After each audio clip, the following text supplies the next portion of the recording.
This is Phil Anides, the San Jose MMA Examiner. I want to thank you for joining me. I've been on vacation, so I haven't been making vlogs lately, but I've got this is the next one in my series, and so I want to thank you for joining me. Got a lot of ground to cover, so I'm going to jump right into it. Obviously, for most of you know that Affliction, at least the fight promotion arm of the company that is Affliction, has gone under. Josh Barnett, who was scheduled to face Fedor Emelianenko at their trilogy event on August 1st in Anaheim, tested positive for steroids, which precipitated the end of the show. And I heard rumors that the show was not selling very well, and so when Barnett tested positive, it just was the death knell for the promotion. And Affliction has been welcomed back with open arms as a sponsor in the UFC family. So I've definitely learned within MMA, never say never, because it's probably going to happen.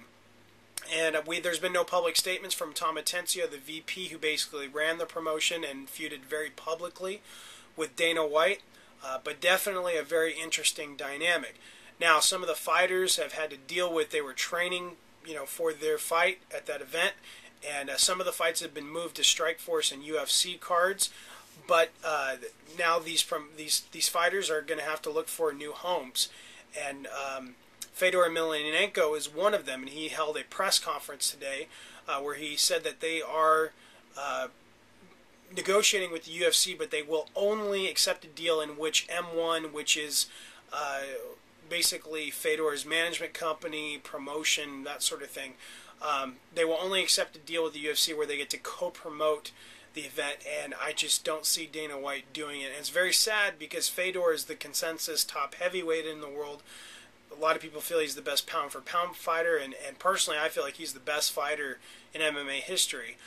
But unfortunately it's looking less and less likely like he's going to be fighting under the UFC banner, which is really, really quite a shame. It'd be like Babe Ruth never playing for Major League Baseball, or Michael Jordan never playing for the NBA, or Wayne Gretzky never playing in the NHL. So just a sad situation. I hope it can be resolved, but like I said, in MMA, never say never. You just never know what's going to happen. So very interesting to see what the future of the UFC holds. It sounds like they're going to absorb about 20 contracts from Affliction.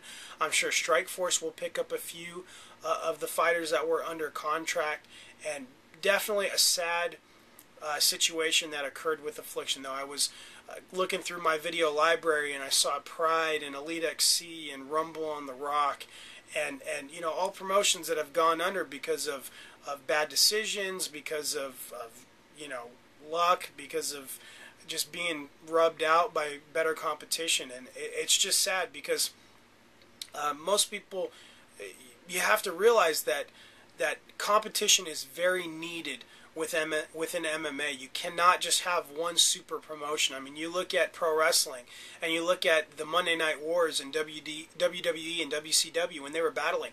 That was the best time for fans because they got to see great fights or great matches on a regular basis. And without that competition, fighters don't have, they will not be able to have leverage, when they negotiate contracts.